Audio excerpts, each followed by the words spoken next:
Some people think being silenced is the same as being unseen. It is not. I have learned, on this coast, that silence is often a working noise, a pot rolled onto the next burner. A bin of mussels lifted without complaint. A register tape torn off with a neat rip.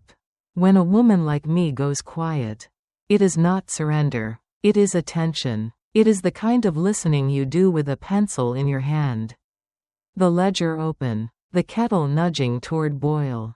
If you've ever stood in a kitchen at 5 in the morning in June and heard the harbor breathe, the gulls arguing over what they won't share, the masts ticking against themselves like polite spoons, you know that the loudest thing in a town can be the person who says nothing until it matters. My name is Clara McKinnon.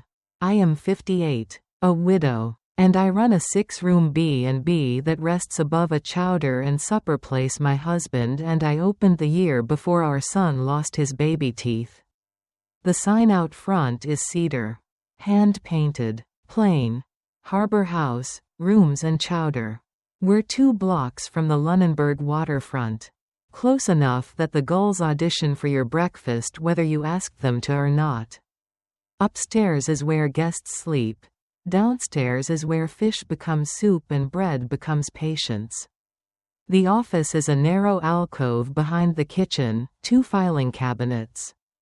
A battered desk with a drawer that sticks. A corkboard where receipts and reminders and the occasional prayer coexist without arguing. My day starts at 4:45. That is not heroic, it is ocean logic. I set the kettle. I crack the back door for the first air. I check the walk-in, 2 degrees.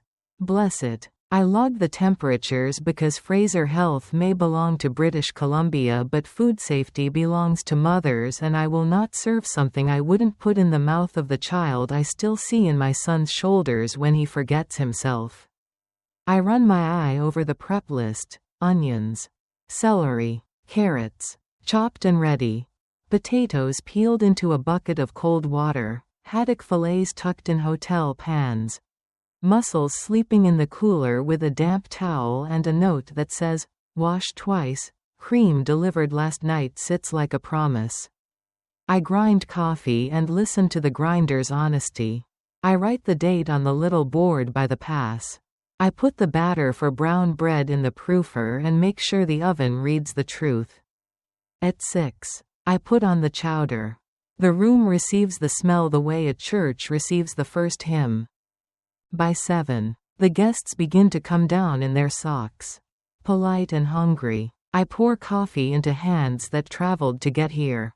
The dining room windows catch the kind of light painters pretend is invented. I have a way of seeing what a person is ready to carry based on how they hold a mug. If they need a quiet breakfast, I bring toast and say nothing. If they want to talk, I ask how the road treated them. And the road always supplies an answer. A moose seen in the wrong place. Fog thicker than a plan. A kindness at a gas station in a town with 1 street. At 9, I change the sheets. Each bed a small argument won without raising my voice. Evan is my son. He is 33 and can sell a story faster than I can fold a fitted sheet. He moved back from Halifax 2 summers ago. With a laptop and a loud idea that the future was ready to shake hands with Lunenburg if we would only make a reel of it. His wife, Talia, is 31 and looks at rooms the way a person looks at a camera lens. What can be shown? What should be hidden? What needs to be moved 2 inches to the left so the eye forgives it? She is the kind of brave that gives speeches in rooms that don't need them. I do not dislike her. I dislike the way her sentences walk around mine and don't notice I'm there until a problem needs a mother. They started with reasonable things. Evan redesigned the website. It loaded quickly and showed the rooms without apologizing for their honest wood and their lack of drama. Talia took photos of bowls of chowder that made the cream look like it had been on a journey worth telling. She started an email list called Harbor Notes and wrote about the fog like it was a neighbor with moods. Bookings ticked up. I gave thanks the way you do in kitchens, through work. Not words. Then ideas grew a louder coat. They suggested we host a listening night, in the off-season, a local fiddler. 12 people. Soup and bread. A glass of wine. I pointed to permits. To insurance. To the reality that a licensed dining room is not the same as an events bar. We'll handle the details, Talia said, in a tone that assumed the details would be charmed into behaving by the right dress. We'll do a pop-up at the wharf. Evan said. Soft launch. Family first. Family first is a phrase that has battled both good and evil in this town. I folded napkins and asked what day they had in mind. The Saturday of Nana's 80. Talia said. She smiled like a person who believes coincidence is an ally. I looked at the calendar on my phone and then at the wall calendar. And the dates matched the way trouble always matches when it pretends to be progress. If I had only the one insult, I might have let it roll down the counter and smash on the floor so I could sweep it up with the rest of the day. But insults travel in pairs. A group chat appeared, family only. Minus me. I know because my sister-in-law, who is better at secrets than silence, showed me her screen. Let Mum be the face. Talia wrote. We'll handle the brand voice. Keep her off the mic so she doesn't confuse policy. A video followed, taken in our dining room, where I stood with a ladle and a smile that felt like mine. In the final cut, I introduced the soup and then vanished. Replaced by Evan's line about Harbor House events by Evan and Talia. They meant to keep me. They meant to keep me quiet. I went down to the office and cleaned the drawer rails with a dry bar of soap so the drawer would agree to be useful. Because staying angry is wasteful in a building that needs you to tighten the hinge. Then I opened my email. There I found the soft launch invitation Evan had sent to a sponsor Talia had charmed, a craft spirits company in Halifax, promising exclusive access to Harbor House for an intimate dockside tasting. There was no dock at Harbor House, only the public wharf 2 blocks away and my kitchen, which was not built to host an ambition wearing heels. He had attached a deck with a new logo, Harbor House Events by Evan and Talia. No, Clara. The website had shifted without my permission. The old logo was covered by a clean, uncommitted font. The business name was mine. The brand had been stolen by a sentence. I checked the bank. There is a sound a heart makes when it recognizes a charge it did not choose. It is not dramatic. It is a small sinking. The kind you feel at a cenotaph. On the supplementary card I do not give freely. There were purchases. A pair of powered speakers. A rack of LED uplights. A box of stemless glassware. A rolled canvas backdrop of a wave that looked like a motion sickness advertisement. And an invoice for a content creator's event package. I printed the list and circled each with a steady pen because circles are more helpful than exclamation marks. On the shelf above the desk are the binders that save us, HST filings, payroll stubs, staff schedules, the food safety plan I wrote by hand and then typed, the liquor license and its conditions, the insurance policy with the clause circled that says events need extra coverage and written approval. I pulled the food safety binder and checked the section on sampling, designated area only. Hand wash sink within reach. Labeled allergens. Time controls. I pulled the license and read the line that says entertainment must be incidental to food and may never be an event disguised as dinner. I took the insurance policy and underlined the part that makes me sleep when the wind says the power will go. No coverage for unsanctioned events. I don't sleep long on nights like this. But paper is a pillow that doesn't lie. That night, Evan and Talia came upstairs like people arriving for a party. Evan kissed my cheek and called me, our anchor. The way a person does when they plan to drag you. Talia held up a mock-up on her phone. A plan for the room with a bar corner and VIP nooks, in a place where people come to eat fish and feel the hour land on them quietly. We'll test at the family gathering, she said. Nana's 80 will be the soft launch. It'll mean so much to have your blessing in front of everyone. Then we'll roll into summer with the sponsor on board. I set the 2 bowls of chowder on the table. I passed the bread. I said nothing. Sometimes a silence is a dignified refusal written in soup steam. They mistook silence for consent. They used the group chat to confirm the program for the night at the church hall. Speeches. A slideshow. Then their quick unveiling. I watched the notifications arrive without opening them. I set the fry for the fish cakes. Squeezed the potatoes through the ricer with a rhythm that has carried me through funerals and one terrible New Year's Eve when the pipes objected. I did not argue. Arguing would have fed a different kind of hunger than the one I am willing to encourage in my family. In the morning, I stood at the sink and scaled haddock with the exact same pressure as always. After breakfast service, I walked down to the wharf and bought mussels from a man who knows more about grief than anyone should and who expresses it by sorting shellfish with a reverence that suggests prayer. "How's the boy?" he asked. "Full of ideas," I said. He nodded the nod of men who have watched boats go out in fog. "The sea loves ideas," he said. "She chews them quiet." On the way back I stopped at the bank. The manager is a woman whose voice knows how to fit into a church and a kitchen. Which is to say, she measures her words. I asked for dual signatures on any transfer over 500 and a review of online users. "Put it in writing," she said. I did. I removed Evan's access. I asked for alerts on e-transfers. I asked for a paper letter because a paper letter is harder to misremember than a text. I walked to the insurance office and sat on a chair that felt like it had held all the women who live between fear and compliance. "If a sponsor shows up on Saturday with bottles," I asked, "are we covered?" "Not without an event endorsement." The broker said, "Not without your written approval as named insured." He printed a letter with that language and had me sign it to acknowledge receipt. I walked to the liquor licensing office and asked about incidentals versus events.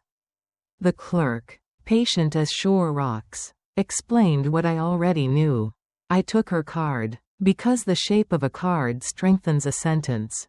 I phoned the environmental health office and booked a routine inspection for Friday morning.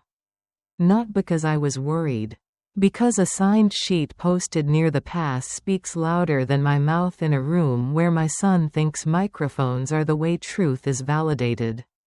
I cleaned the hand-washing sink to a shine I would show a stranger. I measured sanitizer. I wrote, "Pass," in neat writing because messy writing insults the person who asked you to be careful. That evening I found the email from Talia to a craft spirits company. Exclusive access. She wrote, "Partnership with Harbor House Events by Evan and Talia. Soft launch Saturday, family unveiling." She attached a media kit with photos of my dining room and the alley behind the kitchen pretending to be a service courtyard. She promised things we did not own. I printed it and slid it into a red folder I labeled in slow letters, "Facts. Not feelings." Into that folder I put the bank letter, the insurance letter, the food safety plan, the liquor license, the health inspection confirmation, a printout of the business registration that says the name is mine, and a photo of the cedar sign because a name carved once is still a name. Clothes in a laundry basket can break a day if you push your foot into the heap and decide to call it a failure. I folded towels like a person with a plan.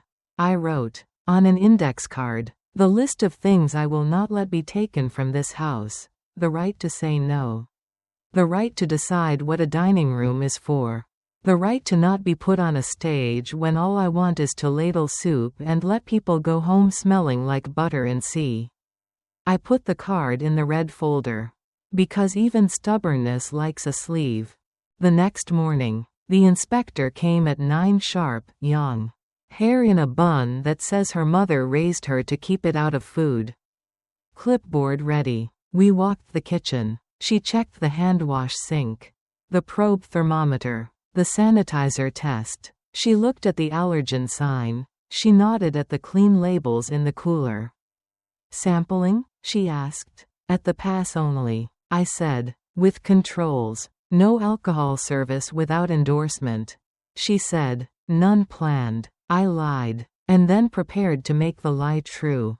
She signed the sheet. Left me a copy. And said to tell my son that health inspectors do not hate reals, they hate norovirus. I laughed like a person who needed to remember that offices contain humor. 2. When I posted the inspection report beside the pass, Evan wandered in. He looked at it the way a child looks at a chart he has ignored. We passed, he said, like he was in the we. We pass because we prepare. I said. He had a box of glassware under his arm and the grin of a man who believes in scenes. The sponsor is sending a few cases. He said. Just for tasting. How special will this be for Nana? Imagine the photos. I thought of my mother-in-law's hands clasped in her lap. The blue veins like maps that don't lead to the kind of place where a woman likes being used as a backdrop. No, I said. He treated my no like a coaster. He set his cup on it and kept talking. I did not raise my voice. I cleaned the stove top with a patience that comes from scrubbing grief out of corners. I cut carrots into coins that don't waver in a bowl. I stirred the chowder and remembered the year the herring were thick and Bill came home with a joy I swallowed because the pot wouldn't watch itself. I held my silence. I don't know what other people put in the silence. I put prayer. Not the church kind. The stove kind. On Saturday morning, the day of the family gathering, the harbor wore its best face. Water a color you don't get to keep. Sky honest. The tourist buses still deciding whether to be annoying. I made extra chowder in case the cousins came for lunch. I baked a batch of gingerbread with lemon sauce ready because you cannot stop arguments with sugar, but you can encourage people to sit down long enough to realize they are full of the wrong kind of hunger. I printed 3 copies of the inspection report and put one in my folder. One on the pass. One by the sink for when someone would decide to challenge me out loud. At noon, Talia swept in and took a lap of the room with her eyes.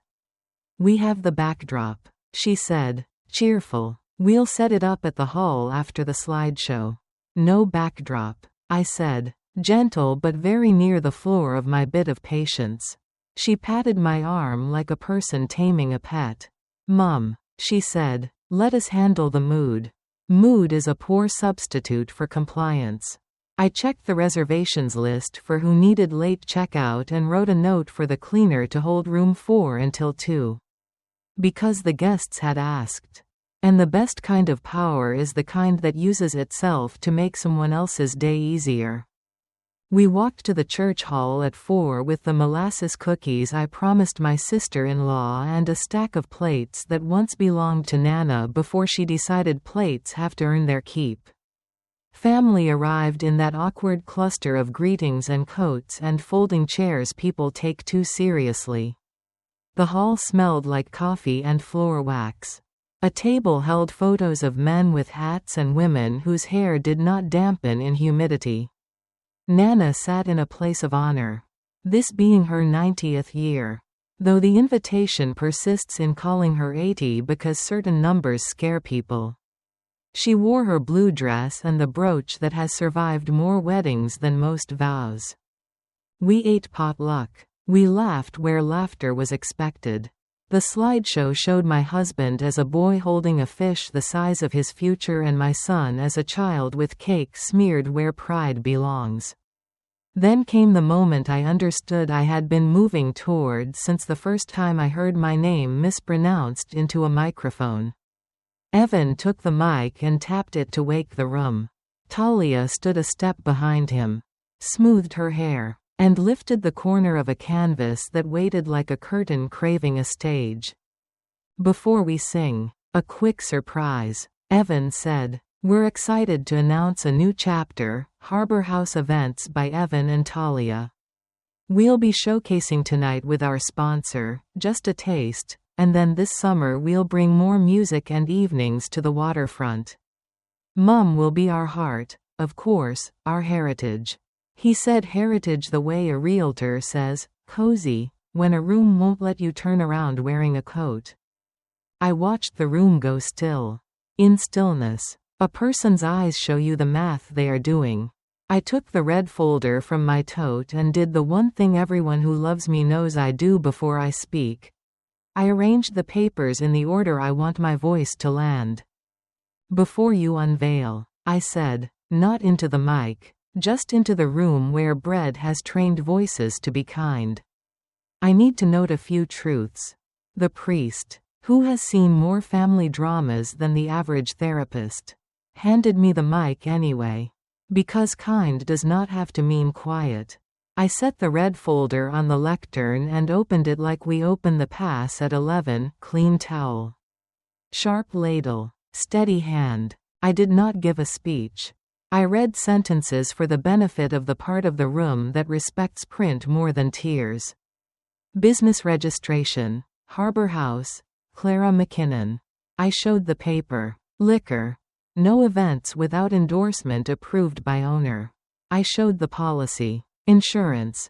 No coverage for unsanctioned events. I showed the broker's letter. Food safety. Sampling only at the designated pass with handwash access, no pop-up bar. I held the inspection report. Signed yesterday. And the health officer's card. Banking. Dual signatures. Any transactions over 500 require my hand. I kept my hand on the page to make the sentence literal. Website and brand name usage, cease and desist sent. I let the room see my handwriting on a copy. The neat calm of a woman who will not be dared into messiness. I took a breath so the oldest people could adjust their hearing aids and the youngest could adjust their opinion of what a mother sounds like when she has had enough. Then I said something that did not belong to paper. This isn't about being old-fashioned, I said, and I let my eyes find Nana's and settle there. Because we practice the truth best on someone who taught us to tell it. It's about not promising things we don't own. It's about a dining room that feeds fishers after storms. It's about the time we comped 10 meals when the ferry stranded a bus and the tourists looked like they'd rather be anywhere else. This is a house where soup is the loudest thing. If there will be a bar, it will be a bar of soap at the sink. A laugh rose and sat down again. The kind of laugh that forgives people because they tried. I closed the folder. I put my hand on top of it like prayer without a church. I turned to Nana and said, if anyone speaks tonight, it should be you. She lifted her chin and said in a voice that has chased men off wharves and invited them back for cake. Sing me a hymn, no backdrops. The room obeyed because you do not disobey a woman who has outlived 3 storms and 2 mayors. They did not drop the canvas. They did not pour anything. I did not dance on anyone's ego. I stepped back into the room like a tide that will return when called. That is where we will pick up next, not at a microphone, but back at a counter. Where a woman who has been told to be quiet will make the kind of noise that cannot be edited out of a reel, signatures, logs, bank letters, and the sound of a ladle tapping the rim of a bowl. There are ways to be loud that don't break a room. I intend to use every one of them. There's a kind of courage they don't teach in speeches. It's the courage that folds napkins square when your hands are shaking. That tests the sanitizer and writes, pass, with tidy letters even when your heart is arguing for a louder gesture. After the night at the church hall, after Nana chose a hymn over a backdrop and I read rules instead of begging, I could have climbed the thin staircase. Lay on the bed that knows my shape. And let the room tell me I'd done enough. But kitchens breed a different faith. You don't stop because the soup tasted right once. You stop when the pot is washed. The ladle is hung. And the mop water runs clear. That is how I decided to carry the quiet of my speech into the kind of paperwork that does not applaud but does remember. Morning came with its ordinary demands. The walk-in read 2 degrees. Faithful as a promise. I logged it. I cracked the back door and let the harbor air lay its cool hand on the kitchen.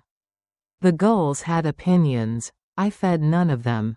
I put the chowder on to warm slowly. Stirred with the kind of patience you save for the second day when flavors learn each other's names. The coffee grinder did its honest work. And the first guest appeared in wool socks. Blinking. Ready to believe again that breakfast is a civilizing force. I poured, smiled, and kept the ledger on the corner of the pass. Open to the page that would catch the day before it slipped from use into story. It would have been easy.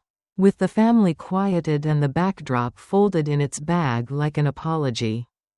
To accept a truce built on embarrassment. But truce without terms is a long fuse.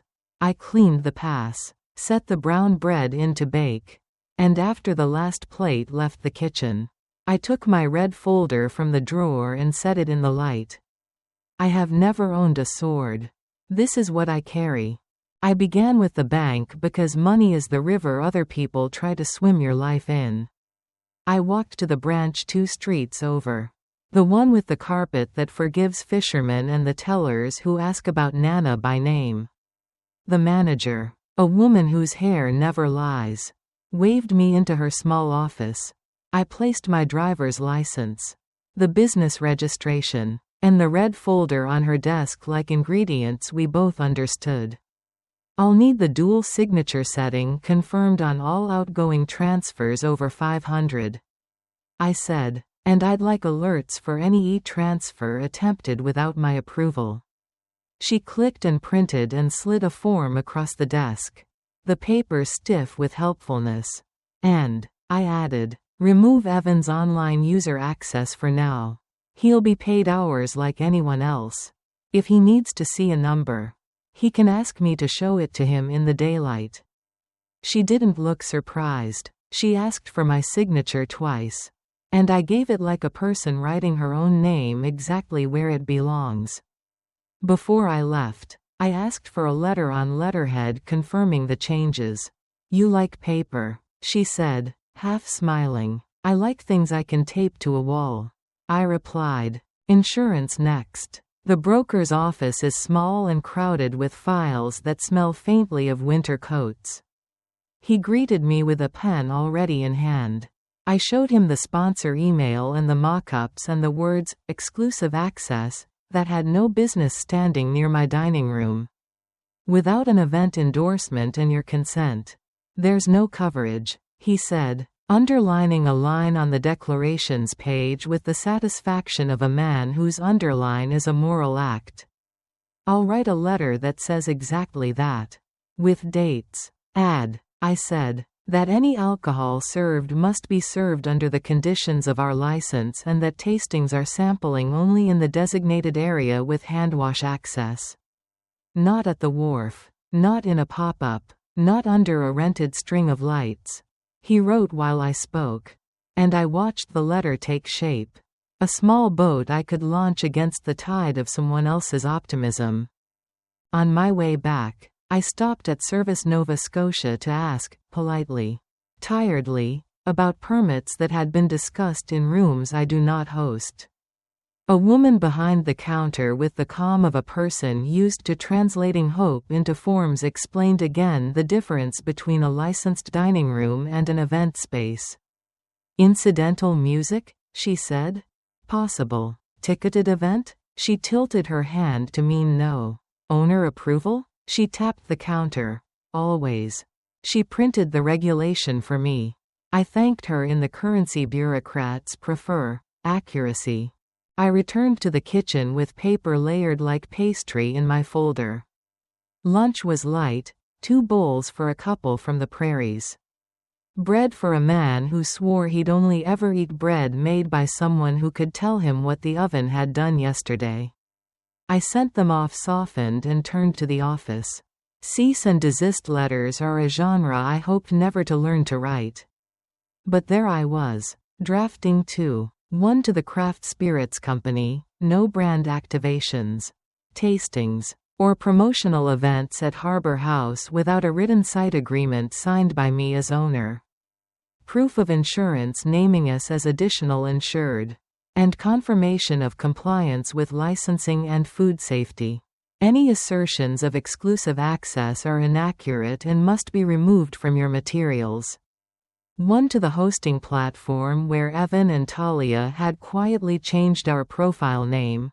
Harbor House Events by Evan and Talia is not a registered business name associated with our license.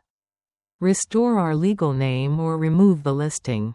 I printed both and took them to the post office for registered mail because stamps carry more authority when they leave a bruise. Then I did something that felt dramatic only because I am an appliance of moderation. I called my lawyer. She is younger than me and older than nonsense. I told her what had happened at the hall and what would happen if this continued to be a story that tried to sell itself. She invited me in that afternoon and I brought the red folder because I don't know how else to travel anymore. She read the papers, made neat stacks, and drew a square on a legal pad labeled trust. Not to decide today, she said, but to prepare. If you want Harbor House to remain a house, you can put it where a speech cannot steal it. We talked through conditions I had already scribbled on index cards. Room rates capped enough that a family could afford a stack of bowls and sleep. A clause about feeding crews in storms without being noble about it. Employment preference for staff who stayed through years when tourists didn't. She drafted language for a simple family trust, for later. When I wanted protection to live here without having to harden into someone who used to be held. We also wrote a short letter to Evan and Talia. No more use of the name without permission. No more charges to the supplementary card. No more public announcements without my signature. The letter was not a scold. It was a fence. Evan came by just as I was slid the last tray of rolls into the oven. He had the buoyancy of a man who assumes the world will forgive him for rehearsals. Because the show will be so charming. Sponsors offering to reschedule, he said, as if this demonstrated maturity. They loved the vibe. What a room. Mum, we can do our first tasting next Saturday. We'll keep it small. Family tables. Soft music. Nothing crazy. You said your piece, we heard you. We'll be careful. I lifted a roll to test the underside and listened to the quiet that bread makes when it's nearly ready. No, I said, placing it back. He laughed. Mum, don't be stubborn. This is good for us. No tastings, I said. No events. No sponsor. Not now. Not until the paper aligns with what you announce. Not until you stop treating my name like a stage prop. He shifted into the kind of politeness that cuts. Sometimes you get emotional on camera. He said, it's hard to guide modern audiences through that. Modern audiences, I echoed, tasting the phrase. They're people who eat soup. I'll guide them to a spoon. He sighed. We can control the rollout if you let us handle it. Just don't, he gestured vaguely at the air, don't make waves. I looked at him and thought of the tide deciding what matters. And then I said, waves are for boats. This is a house. Talia arrived before dinner service with a ring light and the type of optimism that wears heels to a kitchen. Quick shot for the grid. She said, already angling the camera. Say, heritage. I set down my knife. Say, owner. I said. She froze. Smile held like a plate. Mum, you're making this personal. It is personal. I said. Not unkind. My name is carved into the sign. My fingerprints are on every spoon that goes out. My bank account paid for the roof when the salt tried to eat it. It's personal enough to file. I handed her a copy of the letter we had sent by registered mail. This is the personal I'm practicing. The week evened itself the way weeks do when a town has learned to run on rhythms rather than promises. We served chowder, rolled rooms, turned down sheets, and set aside 2 bowls on Thursday night for a pair of deckhands who came in smelling of diesel and gratitude. I wrote a note to myself to update our staff manual, where to place the allergen card, how to refuse a request for a pop-up politely without apologizing for it, what sentence to use when a guest says, "But the website said, our house runs on the rules posted here. We're happy to feed you. We can recommend music after you eat." Nora, our morning server, practiced it until it sounded like something that had been born in her own mouth. We printed it and taped it inside the cupboard door.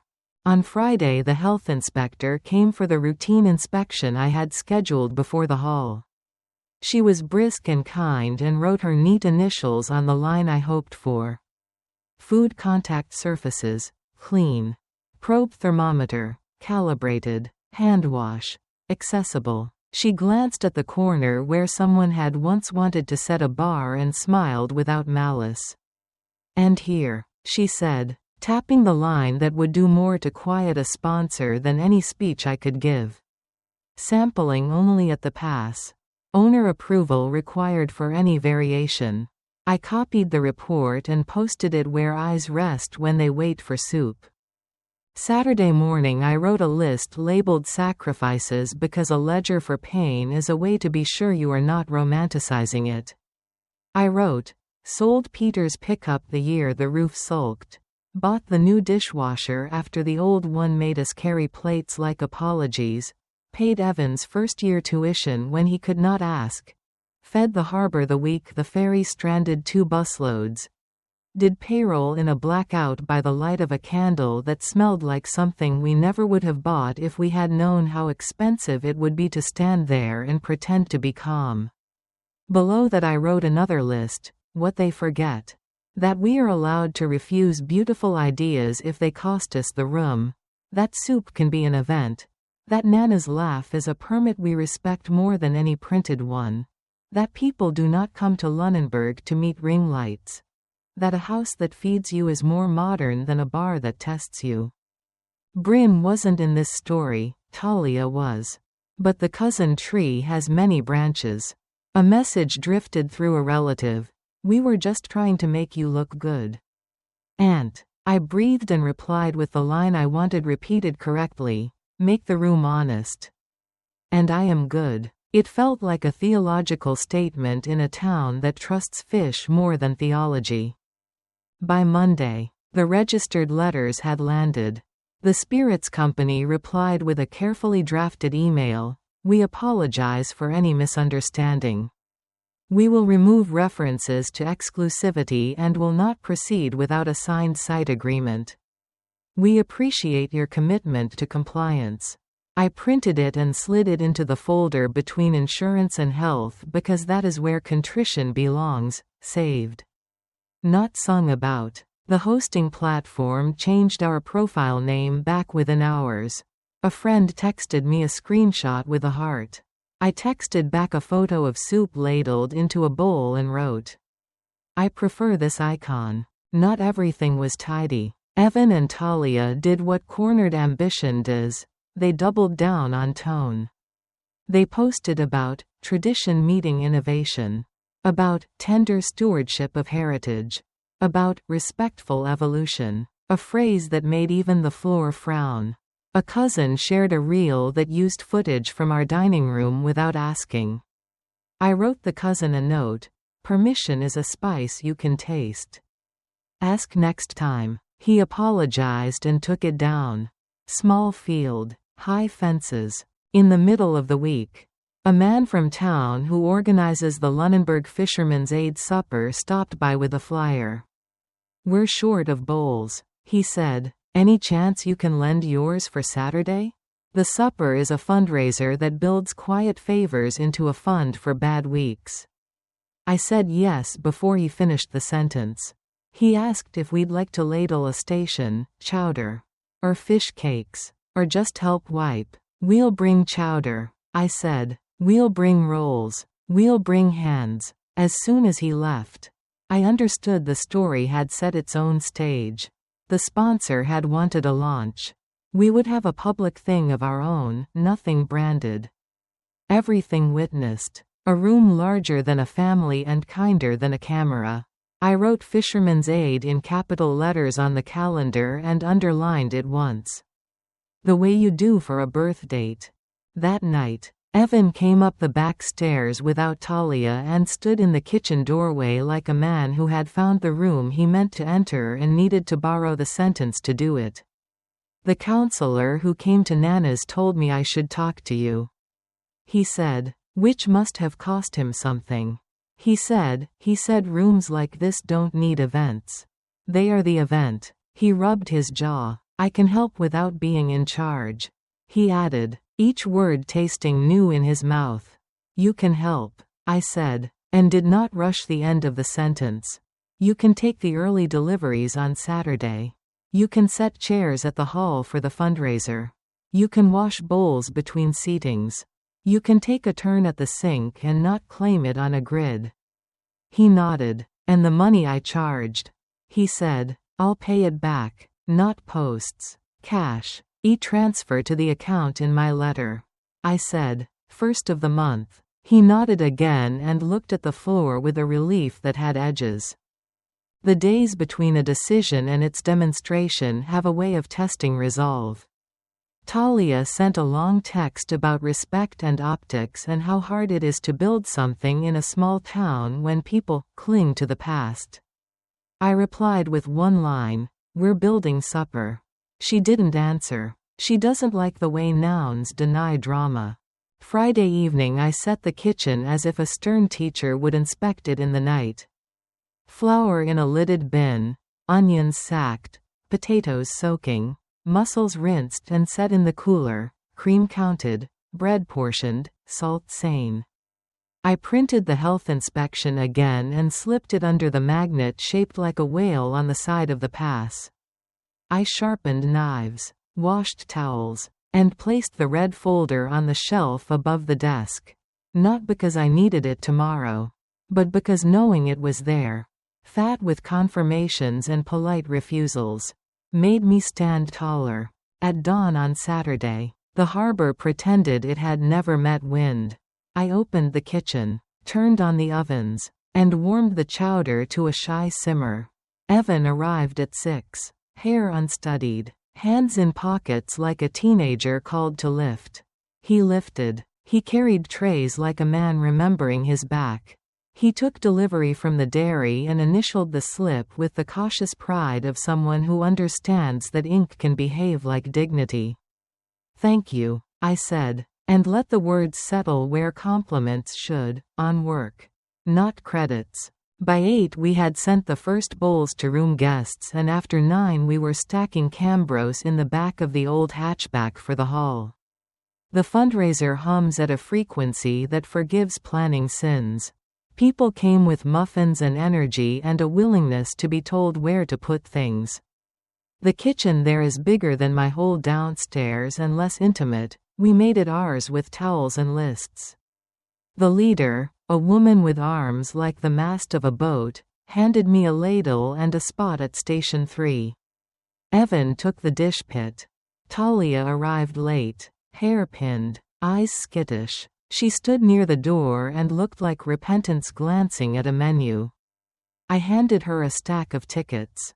The good kind, perforated and domestic. You'll tear these, I said. Say, thank you, like you mean it.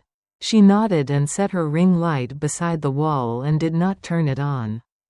The room filled with townspeople and tourists and the kind of chatter that is less about words and more about remaining human. Bowls went out. Bowls came back. The dish pit argued with the noise and Evan argued back with hot water and patience.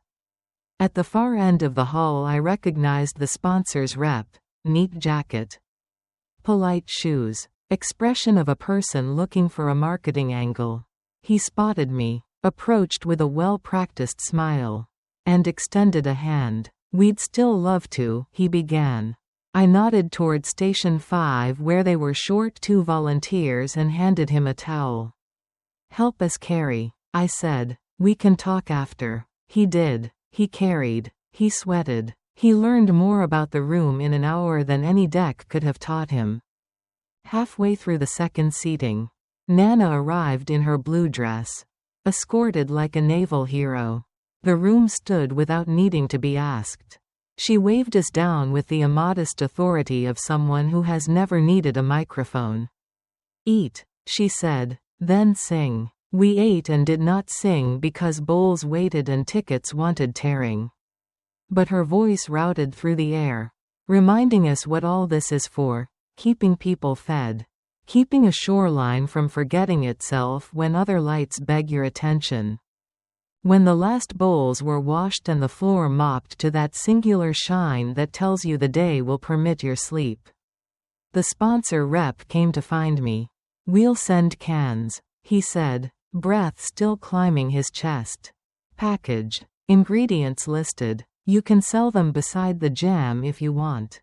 No events. We'll write it up. Clean. If you'll have it." I looked at the towel in his hands.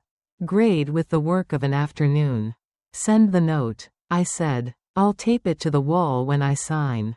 Evan came up behind me, dish pit soaked, and stood without presenting himself for praise. "I get it," he said, voice low. The way people speak in the liminal space where the day stops yelling and starts confessing. "The room is the point." I nodded. "The room is the point," I said. "And the people in it." Talia passed with a coil of tickets and eyes that had learned something new about lines. "I'll help count," she said, "and then I'll go mop our kitchen." I let the pronoun sit there and behave. We packed up in the kind of quiet that doesn't ask for reassurance. Back at Harbor House, I put the Cambros on the counter, set the ladles to dry, and turned off the oven with a gesture that felt like writing my name. The red folder sat above the desk. Still, useful, not needing a performance. I touched its spine, not to take anything out, to thank it for learning how to keep me loud without raising my voice. There's one thing left, which is not a cliffhanger so much as a place to stand. If you've lived in a town where the sea names the holidays, you know that summer brings a moment when everyone who ever had an opinion about your life appears with a fork. The Harbor Committee is planning the Harbor Day Supper, a bigger version of what we did today, with more eyes and a raffle and a microphone with a cord that trips the tired.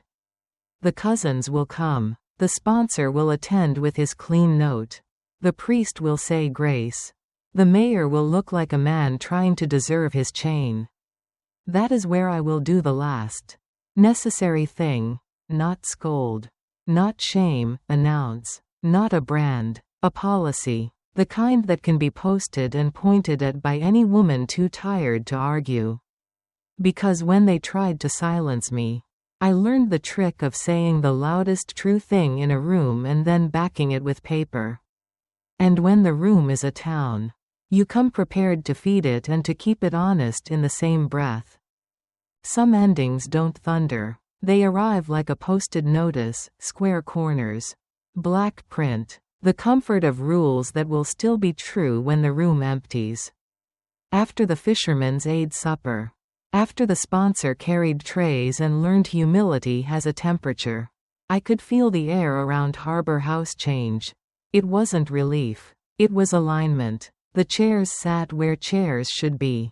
The knives were back on the magnet, shining without showing off. Evan slept late the next morning and still made the dairy delivery. Talia washed the front windows before opening and did not photograph the rag. The red folder above my desk, not an idol, not an argument, had become what I meant it to be, a spine. There was one public thing left. And then the house, which feeds other people's hunger. could go back to doing its job. Harbor Day is the kind of small-town pageant that makes cynical people loud. I've never found it embarrassing.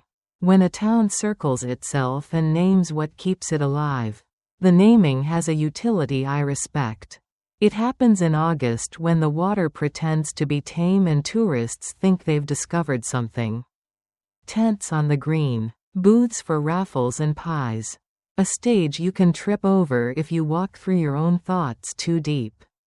The Harbor Committee runs the supper in the evening, paper tickets.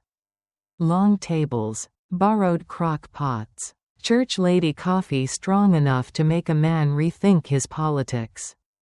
In the afternoon there's a ceremony, the mayor speaks. The priest blesses. The committee chair thanks everyone for putting away folding tables last year. This time, they asked me if I'd accept an appreciation ribbon for years of service to the harbor. I said yes, not because I needed a ribbon, because I needed a microphone just once. And I meant to use it to show people a piece of paper instead of a brand. The week before Harbor Day behaved the way August weeks do when the weather holds its breath. The walk-in held steady at 2 degrees. I logged it. I ordered extra cream, checked the seals on the Cambros, and bought more rosemary than we needed because rosemary forgives forgetfulness. I called the bank manager and asked her to print, on letterhead, a short confirmation of our dual signature policy and the removal of sub-users. She did, and I picked it up, slid it into the red folder so the bank tab caught it like a good hand. I called the broker and asked for a letter clarifying again, dates, policy numbers, my name as named insured, that events, tastings, and brand activations, the phrase made him cough, were not covered without my written approval. He printed it. I tucked it under the insurance tab. I called the licensing office. The clerk printed the sheet that differentiates incidental music in a licensed dining room from events requiring permits. That went under liquor. I called environmental health. The inspector sent a brief note confirming our last inspection passed and restating that sampling must occur at the pass with handwash access. Health. I printed a draft of the family trust the lawyer and I had been shaping, conditions on room rates. Emergency feeding obligations. Trustee signatures required for any change in model, and put that under trust.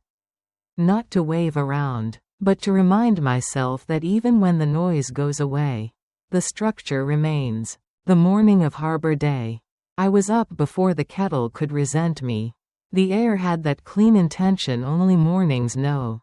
I set the chowder to a whisper on the back burner and made the brown bread with attention I might one day, if I am lucky, apply to prayer. Evan took the early deliveries and carried them without making a scene of his back. He counted the till and read the Z report aloud, not because I needed to hear it, but because the habit of saying numbers out loud does something to a man who has spent his life trusting mood over math. Talia checked rooms and set out extra towels. She left her phone on the shelf for 2 hours and didn't twitch. I noticed. I did not perform my noticing. I dried the spoons. At noon I walked down to the green to check our spot at the supper tent. The committee chair, a woman born with the voice of a bosun, pointed me to a table near the center. "You're station 4 this year," she said. "Ladle and smile. I can do both," I said, and she laughed like we were old enough to know how to bend a day toward kindness. The sponsor representative found me under the tent and handed me a crisp, apologetic note, a retail partnership proposal for packaged non-alcoholic mixers. Ingredient list visible. Liability language clean. A small, boring discount. I told him to send the certificate naming Harbor House as additional insured and to expect nothing more glamorous than a shelf beside the jam. He smiled like a man discovering that respect is a more stable pleasure than attention. By late afternoon the green had filled with the town, Men with caps that recall other boats. Women whose laughs have saved more evenings than power ever will. Children in shirts that will stain for memory. The mayor arrived in the chain of office that looks foolish until you remember where authority is supposed to come from. The priest stood with his hands folded and untroubled. The stage held the committee, the microphone, and an anxious stand of geraniums. I stood behind the tent for a minute and watched. A gull dropped an opinion on an awning. The air held. The sea looked like a thing you could trust for an hour. I thanked it anyway. When it was time, the chair called my name. I wiped my hands on my apron because that is what my hands know to do when people watch. I climbed the 3 steps that make a stage and turned toward the town. I did not raise a hand. I did not perform humility. I am a woman with a red folder and a plan. The mayor pinned the ribbon on my shoulder. The pin bit and then held. The chair said a few kind sentences about keeping us fed when storms were rude. The priest offered a blessing that included soup, which felt like a theological advance. Then the chair said, "Clara has something to share, quick and practical. The way she likes it." The microphone came to me. It felt heavier than a ladle and less honest. I leaned a little away from it and let my voice ride the air. "I'll keep this short," I said. "We get hungry if I don't." Smiles moved like small birds. There's been confusion, understandable. Fixable confusion, about what Harbor House is. And what it is not. I'd like to clear it up once so we don't have to argue when the soup needs stirring. I opened the red folder the way I open the pass, towel under. Certainty above. "This is not drama," I said. "This is policy." I held the bank letter up so the front row could see the letterhead. Transfers above $500 require 2 signatures. No exceptions. If your name is not under the word owner, you'll need mine beside it to move money. A chuckle. The kind that forgives, a low, approving sound from the older men who respect a rule that keeps a room upright. "Insurance," I said, and lifted the broker's letter. "We are covered for what we do. Licensed dining room. 6 rooms. Chowder and bread and the occasional guitar leaned in the corner while people chew. We are not covered for events or tastings or brand activations." I let the terrible phrase sit in the sun until it felt embarrassed. If you are asked to bring bottles to my house, don't. If you are promised a bar under string lights at our door, you were promised fiction. Licensing, I said, tapping the provincial form. Incidental music is allowed. Ticketed events are not. If you want to hear a fiddle, you can, so long as your spoon doesn't get confused about its job. If you want a concert, the town has halls. We want you to eat. Health, I said, and lifted the inspection report with its neat initials still clean. Sampling at the pass. Hand wash access. No pop-up anything. The priest smiled. The chair nodded like a woman who likes courtesy inside rules. And finally, I said, lowering the papers but keeping the folder open because I needed to feel it looking up at me. Name. I pointed toward the green ware. If you squinted and pretended to be a camera, the house could be mistaken for a set. Harbor House is a house. My name is carved into the sign my husband hung when our son still climbed chairs to reach into the bread basket. The name on the registration is mine. If you see Harbor House Events by, followed by anyone's mood, no, it is a mood only. We sell rooms and soup. Not announcements. I didn't mention Evan or Talia. Harbor Day isn't for chastising your children. It's for teaching them where the fence is so they can stop bruising their shins. But I used the sentence I had saved. The one that would let us all breathe. We'll be posting our policy by the door this week. It's 3 lines, and I'll read them now. 1. 2 signatures on transfers over 500 and on supplier contracts. 2. No events. No tastings. No brand activations, ever, without posted permits and my written approval. 3. Our rooms remain affordable. Our dining room remains a dining room. And in a storm, anyone in uniform eats first. I put the papers back into the folder and closed it like you close a stove when you know the bread will finish with the heat you've already given it. I said I'd be short. I added, the soup forgives a lot. It doesn't forgive lateness. I stepped down. The ribbon scratched my neck. I left it there. People clapped. Not like fans. Like neighbors who prefer knowing where to stand. After the speeches, after the priest's hands lifted and lowered and we remembered to say amen like a town that means it, I walked back to our station. Evan met me halfway, face open. He didn't apologize into a microphone, he handed me a towel. Station 4's slipping behind, he said, and we ladled without performing penance. News travels soft in Lunenburg. By the time we stacked the last chairs, my phone had 3 messages from people I have rented rooms to in bad weather. Proud of you. Clara. 1 read, we'll bring friends. The sponsor texted the certificate. I sent it to the broker approved. Talia posted a photo of the posted policy sign, framed without flourish, with this caption, we feed. See you at the table. There were no hashtags. There was no grid. I took off my ribbon and pinned it to the corkboard above my desk like a relic of a religion that had decided to prefer rules over icons. Consequences. When you've done your paperwork. Tend to behave. The Craft Spirits Company sent the first case of mixers. We put them on a shelf beside the jam with a small card that said, local. Non-alcoholic. Ingredients you can pronounce. We sold enough to know the shelf wasn't a mistake and not so many that anyone wanted to install a dance floor. The bank mailed a second letter, slower than email. More satisfying, confirming the month's first attempted transfer had flagged properly and waited for my second signature. I signed it with a pen that no longer shook. The licensing office sent a plain email, thank you for your continued compliance. I printed it and let the white of the paper cool my nerves. The health inspector dropped by for coffee and bought a bowl on her own dime. She asked after Nana, which is a kind of inspection I respect. Evan made his first repayment on the 1st of the month. The note said nothing dramatic, installment 1, and the number matched the plan.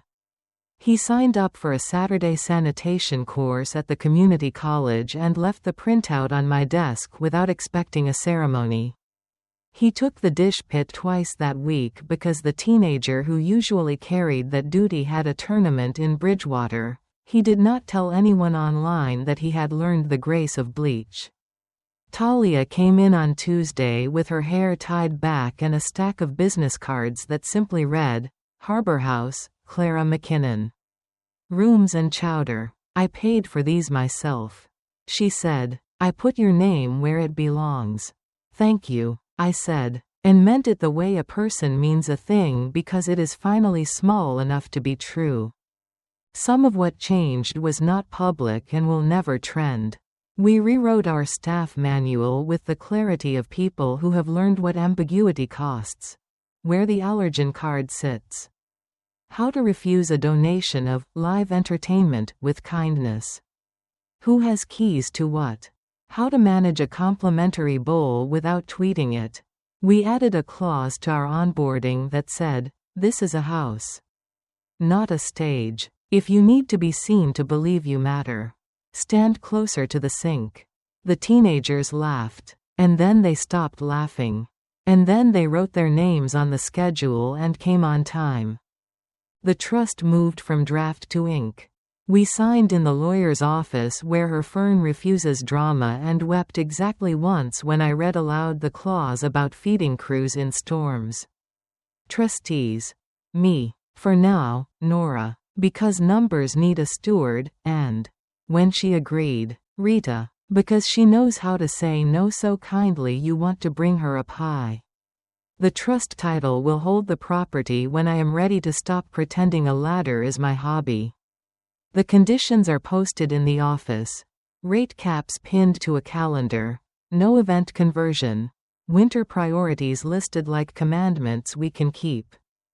There was one apology I owed and one I didn't.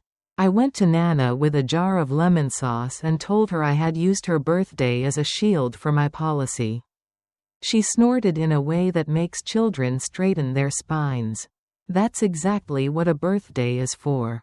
She said, write your rules where people will be too polite to argue. I did not owe the town an apology for using Harbor Day to make a public notice out of my boundaries. We trade in notices here: weather, fish, road work. A mother's policy belongs under the same thumbtack. When I said earlier that endings don't thunder, I wasn't trying to be pretty. I meant the kind of ending that keeps a life from unraveling. The one I love best arrived on a Wednesday morning when the rooms were half checked out and the soup had not yet demanded its first stir. Evan came in the back door. Not sneaking. Carrying a box of paper towels on one shoulder and a loaf of bread under the other arm. He set them down, washed his hands, properly, without me fussing, and reached for the knife. You want heels cut or slices? He asked. Slices, I said, and he cut with the kind of attention a person gives a task when he understands that someone will eat what he does. He didn't ask if he could film it. He didn't say a word about optics. He cut, and the kitchen made the sound I have come to trust more than applause. Work. Now for the part you asked me to include. The comment that is not paperwork. People call what happened revenge because they have read too many stories that like sharp edges more than clean tables. I did not humiliate my son or my daughter-in-law. I humiliated the idea that polish can replace permission. I did not choose spectacle. I chose a policy posted by the door in the same hand that writes the soup of the day. The older I get, the less I believe in winning. I believe in setting the table so people can sit down without tripping over your pride. I believe in putting names where they belong and letting paperwork absorb what would otherwise spill into a room that deserves quiet. My voice is not especially loud. It does not need to be. Now that there is a sign that says, "We sell rooms and soup." We do not sell announcements. If you were waiting for a dramatic ending where I slam a door and someone outside wails, I can only offer you this: the cling of blue painter's tape when I posted the policy by the door. The pen scratching my initials on a bank letter that says money will not wander off on charm. The soft thump of a mixer bottle settling onto a shelf where it will either leave or remain based on the only truth that matters here. Does it serve the room? The way the floor sounds after a mop has been honest.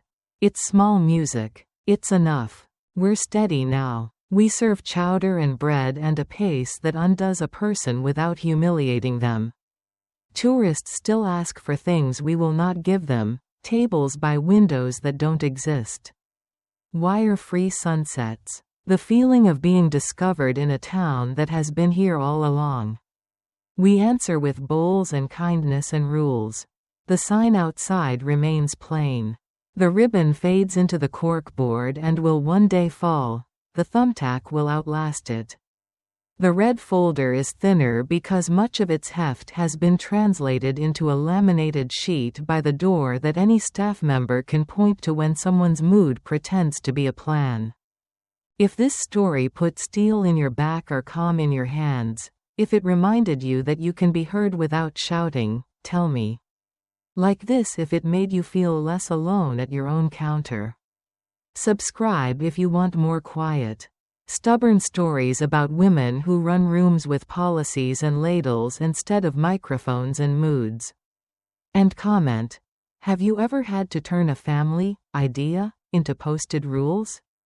What did you write on your sign? Who signed your letter? How did the room change once paper carried the message? If it helped, share this with the loudest person in your group chat. The one who needs to learn how to be useful in a dish pit. There will be another story when the wind shifts and the first fall tourists come in with sweaters and relief. I'll be here. Apron clean. Policy posted. Soup ready.